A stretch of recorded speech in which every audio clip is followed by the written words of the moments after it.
with you. I sit in a box where the owners do. A boss is a role that I've grown into. I love you to death, but I told you the truth. I can't just be with you and only you. Yeah, I got one virtual, got one in that day, it's the only two, man. How many times have I shown and proved, man? How many nights I've been woke, swerving the potholes, not trying to fuck up the wheels on the road, okay? Funny how life goes, he thought he was sick, now we wiping his nose, okay? Soon as you give him your soul. Hey, what's going on, everybody? We back for another episode of the Winner's Circle podcast, episode 4. I got my main man, Sean Lowry, in the building, all the way from the West Coast, man, California. How you doing, bro? Pretty good. How you doing, man? Hey, can't complain at all, man. First and foremost, thanks for being a guest on the show. Really appreciate it. To the people out there that's been following me, hey, you kind of got the sense of what this is about. Hey, I try to hit it once a week, but it's all about celebrating and saluting people in the community or in their own community that I think are doing big things to, improve society. We complain about society as a whole, but this thing has to be fixed one small piece of the pie at a time. It'll probably never overall be perfect, but we can all do our small part. And Mr. Lowry is one of those people that I think is. Um, Bro, talk about your movement that you're doing forward. Is what you got going on as far as parenting? Yeah, so I hope honestly I hope parents and their families be able to stay connected, not or reconnect and stay connected with one another with different strategies because as parents, right, there's different chaos, different different things that's going on. So I hope parents be able to conquer those chaos, but on top of that, be able to actually achieve their dreams. Because as parents, right, a lot of times we get this notion where our dreams are dead, right, and we start having this mindset where we only identify as a parent. And so I like to be able to show them that's not necessarily true. Now, will you have to be out of your comfort zone? Absolutely. Hmm. Right. But just because you're a parent, I would actually argue that you have more of an advantage because you can't fail. Right. When you have a child, you know for sure that okay, I'm gonna do whatever it takes to be successful. But a lot of times we just have that mindset that successful only means clocking in 9 to 5. Okay. Yeah, man, for sure. I think one thing I really like about what you do on your platform is, as a parent myself, I feel like I always can improve. I don't think I'm perfect. No, I think I'm doing a decent job, but I think I always can be and be looking to be better. You have a book that you wrote, right? Yeah, yeah. It's called No Perfect Parent. It's Hmm. actually free because I want to be able to give it to everyone. You just go to noperfectparent.net. And the book is basically because there is no handout for parenting, but Right. I want to make something close to that, right? Because basically to help you be able to really structure your family that really fits the need for your kids and for you, but also be able to really just like you said, be able to really adjust and really okay, you know what, let me not stay stagnant as a parent because that's why I love that you just acknowledge that like man, you know what, I can always get better. Of course, that does that mean we're a terrible parent? No, but just constantly growing just like we do in every aspect. I know you be working out, Mark, so of course, when you get in your buff on, you know what I'm saying, you're not gonna just be like, okay, I'm cool with 2 plates and that's it. Right. No, you're gonna keep pushing yourself and see as what's the furthest you can go to improve yourself in all aspects. So I look at like why do we do that in all aspects of life besides parenting? That's legit, and it's very interesting. The whole concept of parenting because I feel like how we talk about the different levels of childhood.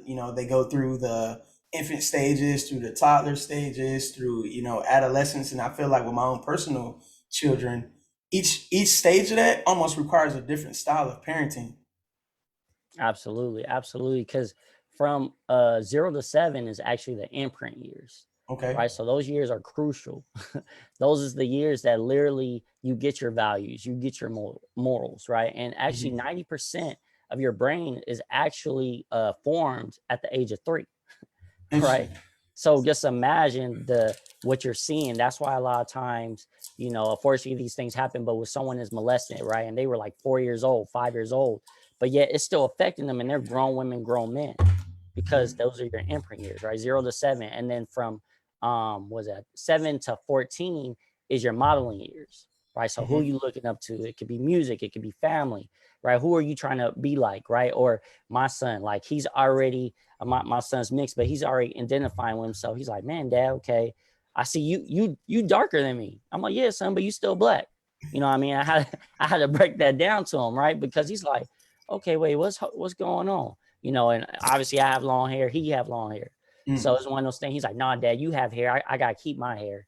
Right. So he's looking up to me. Those are the modeling years. And then from 14 to 21 years, those are your social years. And I also like to call it the the consulting years, right? Okay. Because in those years, you're basically they're getting ready to be adults. So at that point, they're gonna do what they're gonna do. But you're more so to try to help them along the way. Because obviously when they're in high school, I mean, I worked at schools, man, for 10 years. And so what they would do at school and what they would do at home be totally different. You know Yeah, what I yeah, yeah. mean? So yeah, man. Oh, that's awesome. Talk about a little bit about your upbringing. I like to hear people where they came from and you know how they were built up because I really think that your makeup kind of goes into strongly who you become as an adult. Oh, absolutely. Well, like you said, I'm from California, but I moved a lot. I moved a lot. And my mom, she wasn't with my dad, and my dad, you know, me and him cool now, but I'll call him a part-time dad. He was a part-time dad. I didn't see him like that. So really it was my mom, and basically, you know, she got married. That didn't work out, things like that. So basically I had different father figures. Mm, So I looked up to my grandfather. I looked up to my homeboys. And so that's pretty much how I kind of be how I thought a man should be, I should say, is by the things I saw and even the things I listened to, right? NWA, all of them. Like when I was younger, I thought I was going to be this little gangster. You know what I mean? So these are the things that I was trying to be for the longest. But overall, I feel like, honestly, I always been level headed. I feel like, um, I remember my mom would always say, like, man, you know what, for your age, you're so advanced the way that you think. And so I think I've always carried that with me. I've never thought the norm when it comes to certain things. And I feel like that's just really, you know, helped me be where I'm at, honestly.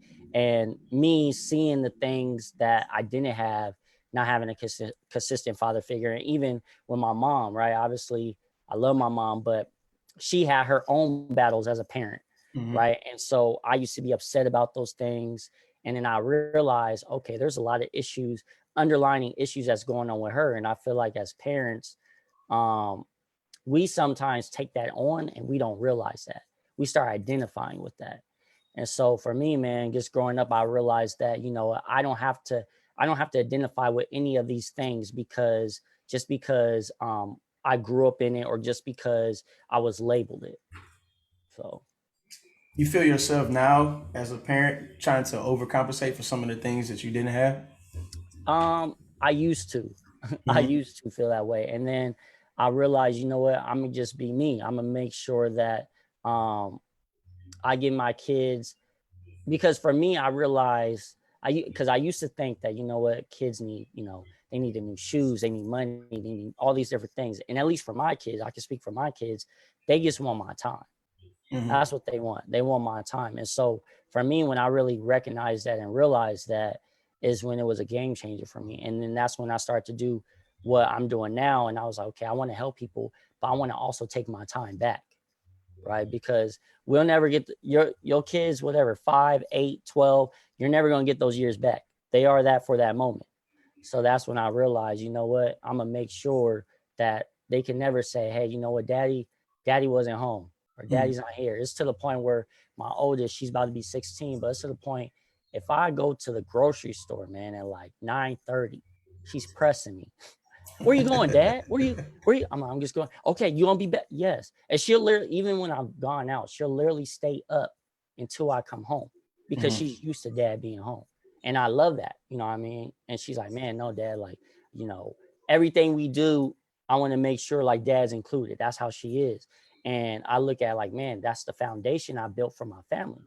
And that's what I Hmm. want. I want them to expect daddy to be home. I want them to expect, okay, dad's going to be there for the basketball games, for the dance recitals, all those different things. So yeah, man. So I think in the beginning, I did used to do that because again, I was trying to, I was trying to conquer my own demons of how I grew up, because for the longest I was afraid that, okay, you know what if I do the same things that my dad did?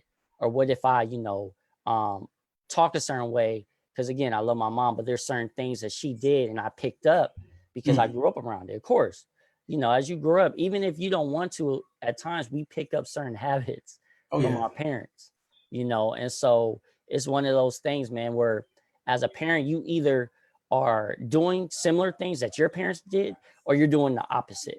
And depending on how it was, you might be extremely doing the opposite though, right? Like, Hmm. my kids spanked me, so I'm not even going to yell at little Johnny. Johnny, please just, Right. I know you're tearing up the house. Please don't do anything. You know what I mean? So Mhm. yeah, man. Um, Another thing that you do, right? Correct me if I'm wrong. Mhm. You run the youth ministry, right, at your church? Yeah, yeah. I've been doing that for a while. I've been doing that for a while. Because of COVID and stuff started to slow down and things like that. But yeah, I've been doing that since 2014. Oh wow. 2014. So yeah, so a lot of great relationships I built from that, from the parents and from the kids, because that's how everything started.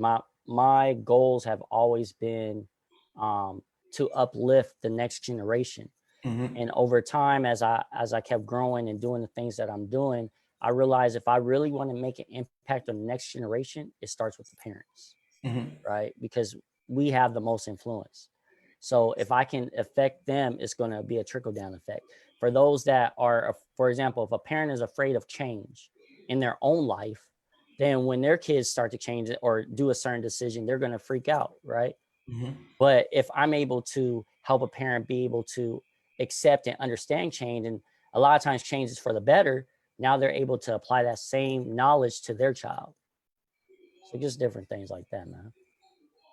Yeah, yeah, I get what you're saying because I have, I mean, I got my own personal pet peeves that my son does, and I don't, Yeah. it's one of those things where it's become to the point where there's some things that I don't necessarily like that he does, but at the same time they're not necessarily wrong. So, Mhm.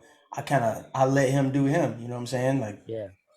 certain ways that he sits, certain, his mannerisms Yeah. sometimes like.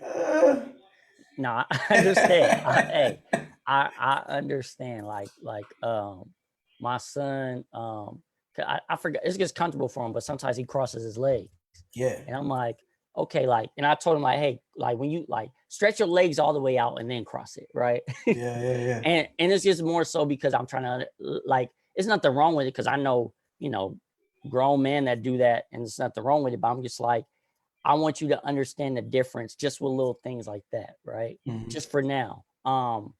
But but like I said, I had to adapt. So I'm not a big crier. I'm not very emotional. I've gotten better, but I was never so.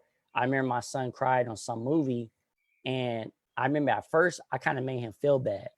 And Mm. then I had to sit back like, man, why am I making him feel bad for showing emotion? Because at the end of the day, it doesn't make you weak as a man if you show emotion. So then I talked to him and I was like, you know what, son, why was you crying? He told me why he was crying. I can't remember. I think it was like the mother or someone got hurt or something. I was like, you know what, that's okay. I'm like, yeah, that's all right. And I hugged him. I said, no, it's okay. I'm like, obviously certain things you don't need to cry for, right? Like if I told you you can't play on a video game, I don't need you crying for that. But if something sad happened, whatever, I understand because now you're feeling that person's pain. Okay, I understand that, right? But it took me a while because again, I had this mindset, and like I said, I didn't have the people I hung out with, bro, were really just savages is the best way. I was a savage when it came to women. And Mhm. so that's just how I approach things with everything. Mhm. And so as I became a father and I have daughters, I realized, you know what, I want to make sure that they know what a man's supposed to do. Right. Mhm. So I taught myself how to show emotion. I taught myself how to be a more emotional in certain aspects because I'm like, I don't want my daughters to deal with this extra stuff. So I'm making sure that I'm constantly giving my daughters flowers. Now my youngest, she's super spoiled because that's what she expects all the time. But you know, constantly giving her flowers. I'm constantly making sure, yeah, hey baby girl, you know, you want your nails done? Yeah, boom. Okay, go ahead. You know, different things like that. You know, so I definitely understand that though when you just talking about your son, like different mannerisms and just being like, okay, you know what? That's not necessarily a bad thing. Like, do your thing, son. Right. It's more so with me, right? Like you're associating that with something else, and it Exactly. might have nothing to do with your son's just like, you know, I'm just making it up. He folds his arms, and you just like, I don't like the way he folds it, but it has Right. nothing to do with anything, you know. Exactly.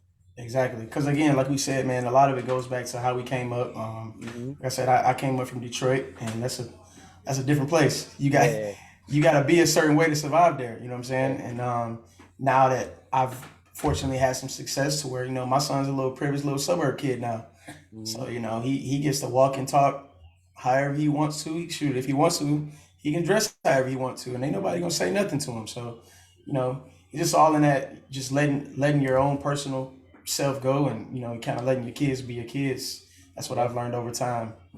And that's the thing, man. At least, you know, because I love your posts. First of all, when you post on social media, I love it. Like it's amazing. But just from the glimpse in our conversations we've had, man, I know you're being a great example for your kids. So even at times, you know, our kids obviously do silly stuff. Like, what in the world are you doing? But just remember, you are the foundation. You know what I Yeah. mean? So it's always gonna circle back to you, even when you don't realize it.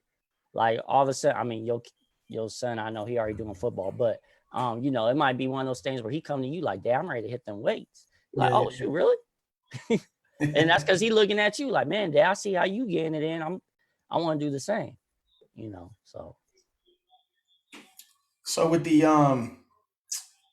book, with the organization and everything like that, what's your end state with it? How far you want to take it? man, that's such a I feel like loaded question because I'm a big I don't dream big. I mean, I don't dream small at all. Like that's not whatever. But right now I have a course that I actually have that's called a parent reset. Actually, yeah, no, I'm sorry, it's called self elevation, resetting a parent's mindset. And that's on you can actually check that on what is it, parentreset.net. And I have a course with that, but I plan on doing like 3 or 4 different courses. I plan on actually trying to do bigger picture. I plan on doing a series on YouTube and actually trying to do that live. So it's a Hmm. lot of different things, man. I'm trying to do. I want to touch blended families because I feel like that's not touched on enough. Obviously, I want to do some things for some fathers as well. So honestly, the end game, I guess, is to be. If I could sum it up, the end game is, bro. I want it to be when people look at the next generation or they look at parents. I want them to know, like, okay, you know what, Sean represents that, right? Like he's literally reaching out to them. Like I want to be able to literally go to campus and be like, hey, let me pay for your books, right? I want to be able to say, oh man, okay, man, you know, you struggling with this. Let me buy you, you know, your month worth of groceries for your kids. I see you have 5 kids. Don't worry about it. Like those are things I want to be able to do and just not think nothing about it. And I know I'm going to get there. It's going to happen. It's just making sure that I'm doing it how it's supposed to be done. Everything has an order. So I Of just can't course. cheat. I can't cheat the process. If I cheat the process, then I'm gonna have to start all over again, or I'm gonna actually just have to basically redo what I messed up and move forward. And I'm not trying to do all that. So I'm conscious with the process. Oh yeah, of course. Um, Let me ask you this: with Yeah. all the information and things that you're giving, Hmm. um, what is your, how can I say it? What is your foundation of information? Like, what's your resources that you're drawing back from? Oh man, I have like, well, right now I have 2 coaches, my own personal coach, and I feel like just in life, honestly, I feel like we need to have coaches. Mhm. Um, if you really want to elevate, it's just like, I mean, people always associated with sports, but same thing with life. You know what I mean? but also my own personal experience when it comes to obviously being a parent, when it comes to me working with the school system for what, 10 years now, or it was 10 years. Also with the me working with the church doing the youth ministry. So, and then obviously my own personal research too. I'm not, I make sure with everything. So I tell my kids and I tell my clients, don't believe anything I say. Research everything, right? Because at the end of the day, I don't want you taking my word for it, because that's what we do. I mean, we do that in society. You turn on the news and they tell you don't eat grapes because it give you cancer. People are gonna be like, okay, I'm not gonna eat grapes. They won't actually research it. That's just with everything, And so for me, man, that's how I get my information. That's how I constantly try to elevate. I'm constantly reading. So I feel like you should be again, it's not just with parenting. I feel like in all aspects of life, you should constantly be growing, because if you're not growing, then you're going to be stagnant. If you're not stagnant, then that's where you start, really start feeling mentally defeated. That's where that depression comes in. That's where that anxiety comes in, all those different things. And that's where you just like, man, what's the point? I had someone take their life before that I know, because they was in that place. It was unfortunate, but they felt like, what's the point? So I said, I'm not going to be that. No, that's actually a good segue that you bring up with you working with the youth. Um, mental health and our youth. I see it a lot in young military members. So 17, 18, 19. Um, what is something that you see on that level, and how do you all deal with it and on your end? You're talking about just as far as with the youth, right? Yeah, mental health and young people, man. It's a lot of young people these days are throwing out that depression word, and not really thrilled to be living and things like that nowadays. Yeah, unfortunately, yeah, it's a huge thing, and a lot of it comes from, again, I'm not saying it's the parents' fault, but that's the foundation. So Mm, I've spoken to kids. I've literally helped one of the kids. Her mom her mom was on meth, and her dad was an alcoholic, right? So she literally was raising her little two sisters. So she was depressed. No one knew, mhm, because I remember at the school, they were just like, man, she's a knucklehead. They're basically just labeling her with these different things. mhm, And because she trusts me, she talked to me. I sat down, talked with her, and she told me, she's like, man, it's just too much. It's just too much for me. So literally, what I did, I literally, on her lunch break or after school, I would help her with some of her homework, because she was getting none of it done. I'm like, hey, I'll help you with some of it. And that was a whole nother thing, because the teachers started getting mad, and it was crazy. I don't know why they was hating that I was helping her. It was just a weird thing. But yeah, it's a big thing too, because of social media, right? mhm. Social media is a huge thing. I mean, we do that as adults. We're constantly comparing. We're constantly, because on social media, no one ever posts the bad, Of right? course, of And so, course. It's a highlight reel. It's like I say. yeah, on social media, man, I got a Bentley, even though it's really my cousin's car. You know, I live in this nice house. I'm traveling everywhere, or that's what that's what people want to try to show. Like, oh Mhm, man, life is great, and then you start like, man, what am I doing in my life? Oh, this person, is 16, and they're TikTok famous, especially because that's a big thing now. TikTok famous, right? And all these different things, or like I said, it could be stuff at home. It could be social media. Honestly, the biggest thing, though, I feel like a lot of times is family, because um, man, it's because I'm thinking about all the different stories. Like one of the kids I know, he was really struggling. He was a talented basketball player, like special, but he eventually gets quit. He just said he couldn't take it no more, because his parents was putting the pressure on him to like, you're going to be the one to save us. You're going to be the one to take us to the league, mm, right? And he's like, man, I'm not ready for that. Like that's just too much pressure. So a lot of times, like I said, it's the foundation and making sure that we're checking in on our kids. Of course, our kids do the standard, oh, I'm fine. right. Like especially teenagers, I'm fine, I'm good. But what you do to really connect with them, you start talking about things they enjoy to get them to open up. Mhm, Oh yeah, you know what? I can't remember. I think it's like I don't remember. It's some TikTok person my daughter loves that I can't stand. But I'll bring it up because it'll get her talking. It'll get her talking. And then from there, then that's when I start talking about different things that's going on in school. That's when I'll start talking about other things that I know, like, oh man, like I remember I haven't saw you because her best friend, Belle or something. I'll be like, hey, I see you haven't talked to Belle in a while. She'll be quiet. I'll bring up some other stuff. I'll bring it up again. Yeah, you know what, Dad, this and this and this. Oh, okay. And for me, because I'm like, I want to be, and I tell her all the time, I want to be in your life. I want to know what's going on at school. Like, yeah, will there be times where it's going to be annoying to me? Absolutely. Because I mean, it's silly stuff at times, but I know it's important to you. Right. And I know at that time, I know when I was younger, I know I thought whatever girl I was dealing with or whatever, one of my homeboys I was chilling with, I thought, those was only the most important things at that time. Right. So I understand it, but again, kids, it's funny, right? You'll tell your kids something, they're not listening, but the next door neighbor could say the exact same thing and they're like, oh yeah, that was good. Yeah. Like, what? So, just constantly, man, don't let your kids shut you out. That's what I say. So like my daughter, I'm not, because I did this, but I don't let her stay in the room for a long time.